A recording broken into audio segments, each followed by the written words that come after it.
So this is Boris, and he's the victim of discrimination. What is your name? My name is Boris Wang. How old are you? I am 19 years old. What is your major and why? My major is information systems, and because I've always really liked technology. I've always been a techie sort of guy, you know. Growing up, I played with Tamagotchi and Game Boys. Okay. So All right. So what is your current occupation? I'm a bagger at Ralph's. Okay. Where were you born and raised? Born and raised in Bakersfield. What high school did you attend? I attended West High School. Okay. How was it living or going to school in Bakersfield?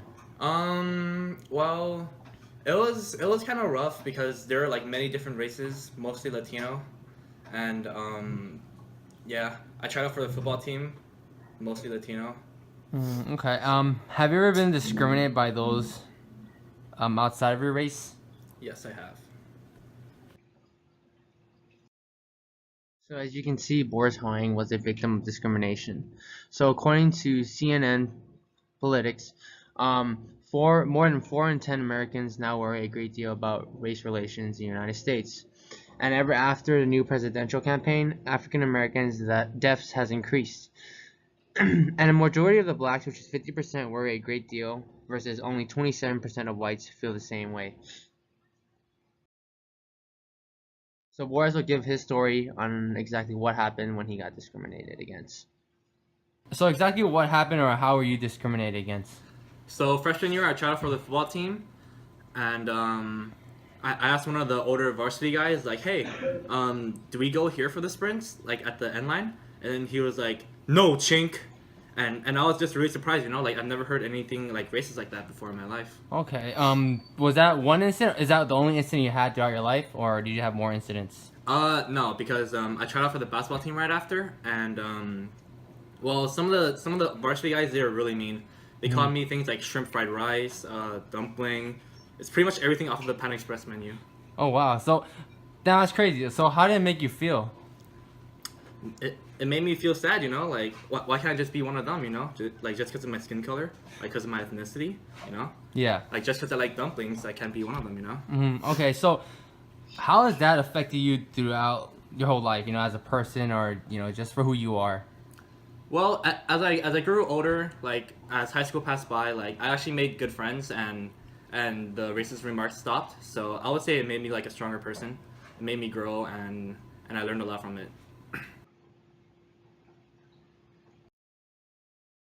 So this is how Boris felt that this is the way to deal with discrimination.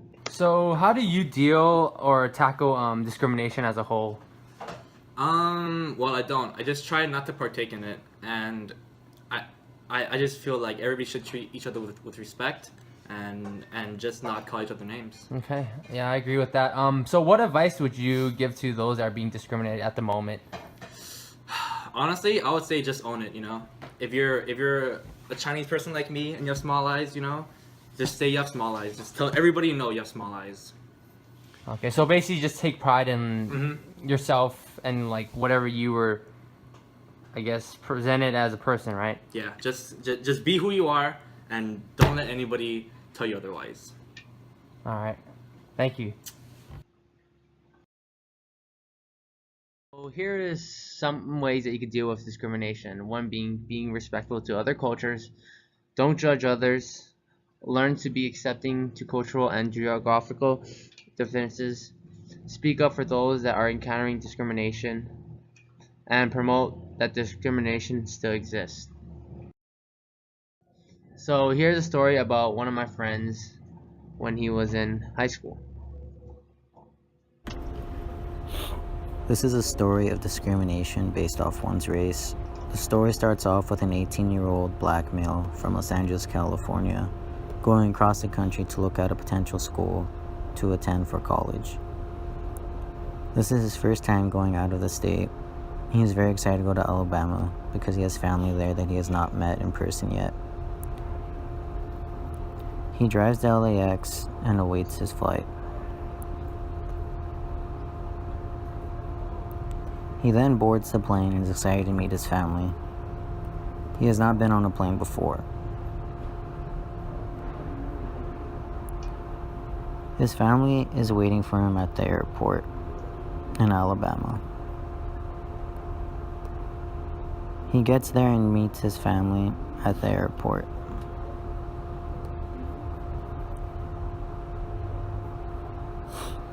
He then goes to his family's house and settles in.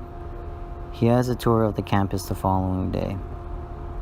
His family lets him borrow their car to drive to campus for his tour of the school. The next day,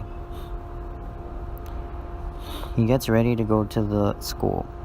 He notices the car needs some gas for his drive to school. He then heads to a gas station not too far from his family's house, but it's in a different county. He goes inside to purchase gas from the white clerk with other white guys inside. The white clerk says that they don't have gas today. He then goes back in his car and looks up at another gas station when he notices that there's a white male who walked in after him and is now filling up his car with gas. He walks back in and asks if they just got gas, and the white clerk ignores him. One of the other white males inside says under his breath, "Not for you." He just walked down in disbelief in what just happened. He goes to another gas station and then he goes to another gas station where there's a black clerk, and he explains to him that there's discriminatory people out there and he has to be careful.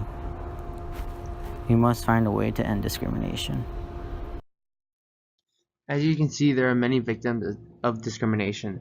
So today I would like to leave you guys off a quote by Martin Luther King Jr.